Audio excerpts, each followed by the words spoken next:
Hi అమ్మా. Hi తల్లిగా. Hi. అందరు బాగున్నారా? నేనైతే ఒకటి చెప్తున్నా ఇప్పుడు. ఏంటంటే అది అర్థం చేసుకునే వాళ్ళ కోసం మనము ఒక మెట్టు మెట్టు దిగుతున్నా తప్పులేదు. కొంతమంది ఉంటారు చూసావు మూర్ఖులు, వాళ్ళని కొంతమంది సన్నాసులని కూడా అనొచ్చు, తప్పులేదు. ఎందుకంటే వాళ్ళ కోసం మనం దిగజారుతున్నాం అనుకో, వాళ్ళ దృష్టిలో మనం దిగజారిపోతున్నట్టు అనుకుంటారు. ఎందుకంటే వాళ్ళు మూర్ఖులు కాబట్టి. వాళ్ళకి ఎదుటి వారిని ప్రేమించే స్వభావాలు ఉండవు. చాలా మందికి చూడు, ఒక్క మాట మనం అంటే 10 మాటల సమాధానాలు చెబుతారు. అసుంటి స్వావాసాలు కూడా చేయొద్దు. ఒకవేళ అసుంటోళ్ళు చుట్టాలు కూడా ఉంటే దయచేసి కొంచెం కొంచెం కట్ చేయటం బెస్ట్. అసంటి వారికి ఎంత తక్కువ దూరంలో ఉంటే అంత మంచిదనమాట. నా అనుభవంతో చెప్తున్నా, నాకు 47 ఏజీ. నా అనుభవంతో చెప్తున్నా ఫ్రెండ్స్. కొంచెం బంధువులైనా సరే కొంచెం దూరం అంటే, కొంచెం అంటే ఎలా, వాళ్ళు ఫోన్లు చేస్తాం ఒక్కోసారి తిరుగుడు మరగడగా మాట్లాడారు అనుకో, వాళ్ళకి అసలు ఫోన్లే చేయొద్దు. ఇంకేమీ జనమేం గొడ్డుపోయిందా మనం మాట్లాడేవాళ్ళు? బయట వాళ్ళే మన బంధువులు అనుకోవాలా, ఇట్లా అనమాట. నా ఉద్దేశం అది. నేనైతే ఎంత ప్రేమిస్తానంటే ఇతరులని అయినా బంధువులనైనా, పోనీలే మన పిల్లలు అని నేను అనుకుంటా. వాళ్ళని అనుకోనప్పుడు వాళ్ళని మనం కూడా దూరంలో పెడతామే బెస్ట్. ఎందుకంటే కొంతమంది గర్విస్తారు. ఆ గర్వాన్ని అణచాలంటే మనము ఇలా పెట్టి చూడాలి. కొంతమందికి బంధువులు లేక పాపం బాధపడతారు. చుట్టాలు ఉండేమో లేక, అసలు చుట్టాలు లేని వాళ్ళేమో లేక ఏడుస్తారు. ఉండేవాళ్ళకేమో గర్వం ఎక్కువ. వాళ్ళ మీద 10 సార్లు సాడీలు చెప్పుకోవటాలు, వాళ్ళ మీద వ్యసనాలు చెప్పుకోవటాలు, ఇదే పని. వాటికి ఇంకేం పని ఉండదు. ఒక్క సాడీకి ఇంక 100 చెప్పుకుంటా తిరుగుతూ ఉంటారు. మనం చెప్పకపోయినా, వేరే వాళ్ళు చెప్పకపోయినా చెప్పినట్టు కామిచ్చి మరీ చెప్తారు కదా. మీ ఇళ్ళల్లో కూడా ఇలా ఎవరైనా ఉంటే వాళ్ళ దూరం పెట్టండి. మనము అనుకున్న వాళ్ళ కోసం ఒక మెట్టు తగ్గుతూ దిగినా ఏం కాదు. మనం కాదు అన్న వాళ్ళ కాడ ఎప్పటికీ దిగజారద్దు ఫ్రెండ్స్. ఇదైతే కరెక్ట్. అవునంటారా కాదంటారా? ఇప్పుడు ఒక పాట పాడతా, ఓకేనా? ఏం పాట పాడాలనుకుంటున్నానంటే,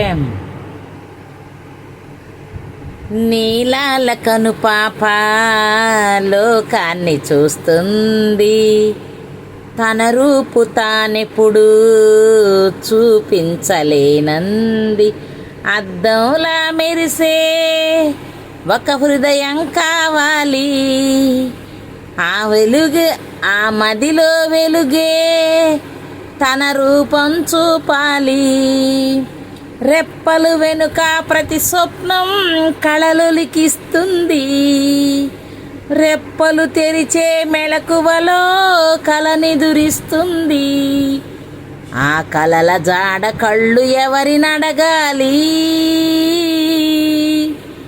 పాటల పల్లకివై ఊరేగే చిరుగాలి, కంటికి కనబడవే నిన్నెక్కడ వెతకాలి, నీ తోడు లేనిదే శ్వాసకు శ్వాస ఆడదే, నిన్నే చేరుకోనిదే గుండెకు సందడుండదే, నీకోసమే అన్వేషణ, నీ రూపురేఖలేమో ఎవరినడగాలి,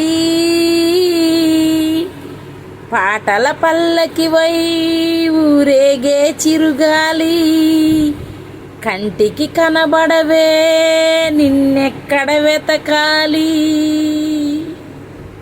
ఫ్రెండ్స్, పాట అయితే చాలా కష్టం, కానీ బాగా పాడతా. పాటలు నేర్చుకుంటా, ఇంట్రెస్ట్గా పాడతా.